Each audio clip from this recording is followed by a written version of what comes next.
আর প্রধান উপকরণ এই যে এটা হচ্ছে বাজরা ফ্লেক্স, যার উপমা আজকে তৈরি হচ্ছে। রান্নাটা আমাদের হয়ে গেছে, গ্যাসও অফ করে দিলাম। এবারে সার্ভ করে নেব।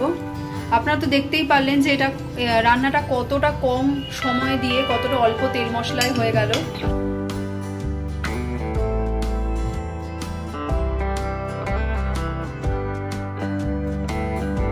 আজকের উপমার জন্য নেওয়া হচ্ছে সবজির মধ্যে আছে গ্রিন ক্যাপসিকাম, পেঁয়াজ, মটরশুঁটি, কাঁচা লঙ্কা, গাজর, ব্রোকলি, বিনস আর হচ্ছে টমেটো। আর এখানে আছে হচ্ছে পনির। এখানে আপনারা দেখতে পাচ্ছেন যে আমি ছোট ছোট করে সমস্ত সবজি কেটে নিয়েছি।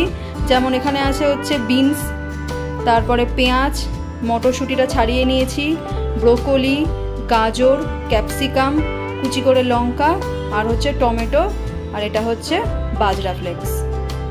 এবার তাহলে চলুন রান্নাটা শুরু করা যাক। আর প্রধান উপকরণ এই যে এটা হচ্ছে বাজরা ফ্লেক্স, যার উপমা আজকে তৈরি হচ্ছে। এটা ব্যবহার করার আগে একটু ধুয়ে নিতে হবে জল দিয়ে। আমি একটু কাছ থেকে দেখাই।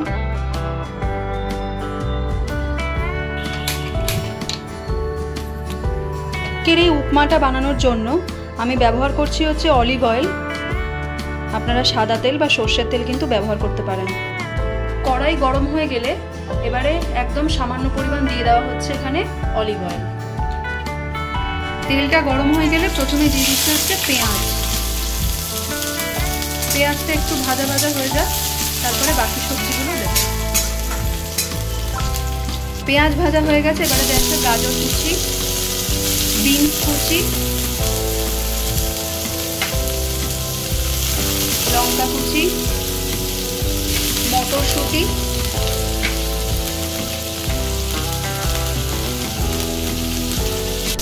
এবারে প্রত্যেকটা সবজি একটু ভালো করে ভেজে নিতে হবে যতক্ষণ না পর্যন্ত আর কি নরম হয়ে যায়। যেগুলো ভাজার সময় এর সামনে দিয়ে দেওয়া হচ্ছে সামান্য পরিমাণে হলুদ আর হচ্ছে স্বাদ মতো লবণ। এবারে ব্রোকলিগুলো ছেড়ে দিচ্ছি এর মধ্যে।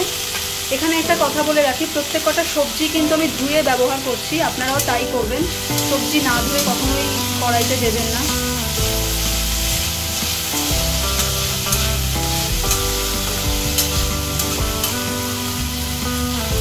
গ্যাসের আঁচটা কমিয়ে তারপরে সবজিগুলোকে একটু ঢাকা চাপা দিয়ে দিয়ে রান্না করে নিচ্ছি, যাতে ভালো করে এটা সেদ্ধ হয়ে যায়। ঢাকাটা খুলে একবার দেখে নিই যে সবজিগুলো সেদ্ধ হয়েছে কিনা, আর একটুখানি উল্টে পাল্টেও দিতে হবে। এবারে বাকি সবজিগুলো দিয়ে দিচ্ছি, যেমন ধরুন ক্যাপসিকাম কুচি আর টমেটো কুচি। আপনারা এখানে চাইলে কিন্তু আপনাদের পছন্দ মতো যে কোনো সবজি ব্যবহার করতে পারেন, তাতে সেটা আরও স্বাস্থ্যকর হবে এবং কালারফুলও হবে। ছোট ছোট করে আলু কুচিও দিতে পারেন, অনেকে উপমাতে আলু পছন্দ করেন, তো যারা খেতে চাইবেন তারা ছোট্ট ছোট্ট করে সামান্য আলু কুচিও এখানে ব্যবহার করতে পারেন। এবার আবারও ঢাকা চাপা দিয়ে দিচ্ছি যতক্ষণ না সবজিগুলো একদম দমে যাচ্ছে। এবার ততক্ষণ পর্যন্ত ঢাকাটা দেওয়া থাকুক। এখানে 100 গ্রাম পনির নিয়ে নিচ্ছি আমি। এবার এটাকে ছোট ছোট টুকরো করে কেটে নেব, স্লাইস করে।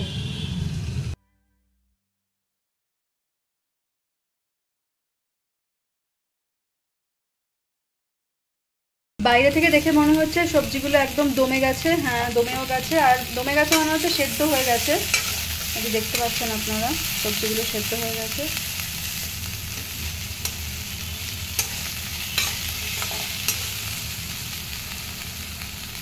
একে একে আপনাদের ইয়েগুলো দিয়ে দেওয়া হচ্ছে, মশলাগুলো। সবজিগুলো ভালো করে সেদ্ধ হয়ে গেলে তবেই মশলা দেবেন। লঙ্কার গুঁড়ো, ধনে গুঁড়ো, এবারে হচ্ছে জিরে গুঁড়ো,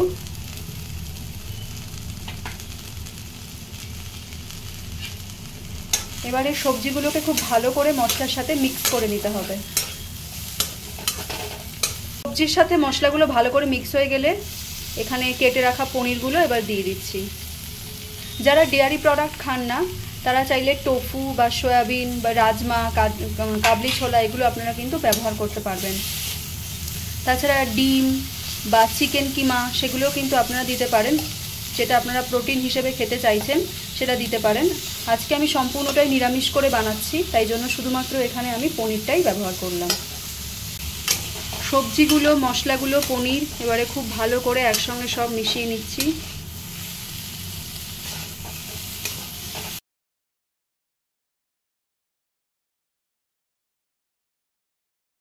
এটাকে একটু পরিষ্কার করে ধুয়ে নিতে হবে, কারণ সমস্ত জিনিস এখন ধুয়ে ব্যবহার করা উচিত।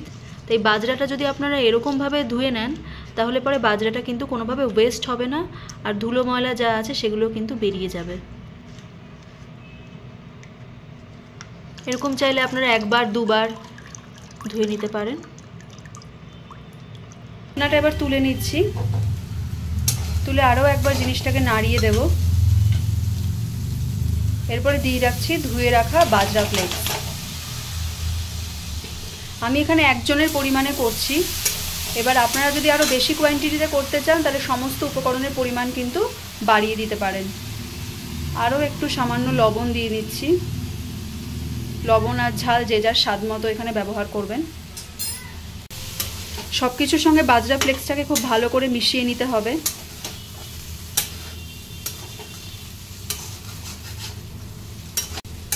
এবারে বলি যে বাজরা ফ্লেক্সের কী কী উপকারিতা আছে।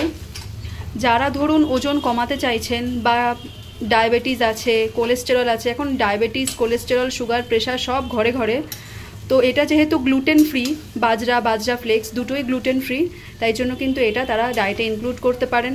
যাদের হাড়ের ক্ষমতা কম, বোন স্ট্রেংথ কম অ্যাকচুয়ালি, তারাও কিন্তু এটা ডায়েটে অন্তত সপ্তাহে 3 থেকে 4 দিন ইনক্লুড করতে পারেন। তাছাড়া এটা যেহেতু খুব স্বাস্থ্যকর খাবার এবং কালারফুলও দেখতে হচ্ছে, স্বাদও খুব ভালো হয়, এটা বাচ্চাদের জন্য কিন্তু অনেক উপকারী। অনেক সময় মারা বোঝেন না যে কি সমস্ত খাবার বাচ্চাদেরকে স্কুলের টিফিনে দেওয়া যায় বা সকালের জলখাবারে দেওয়া যায়, সেক্ষেত্রে কিন্তু এই উপমাটা আপনারা দিয়ে দেখতে পারেন।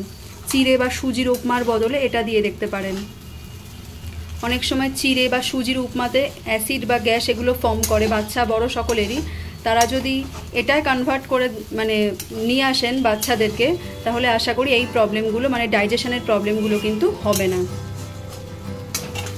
কারণ এটা গ্লুটেন ফ্রি, তাই ডাইজেশনের সমস্যা কিন্তু হবে না। এটা সহজপাচ্য খাবার। রান্নাটা আমাদের হয়ে গেছে, গ্যাসও অফ করে দিলাম। এবারে সার্ভ করে নেব। আপনারা তো দেখতেই পারলেন যে এটা রান্নাটা কতটা কম সময় দিয়ে কতটা অল্প তেল মশলায় হয়ে গেল। এবারে বাটিতে ঢেলে নিই। এটা সকালের জল খাবার বা লাঞ্চে বা ডিনারে যে কোনো সময় কিন্তু এটা খেতে পারবেন।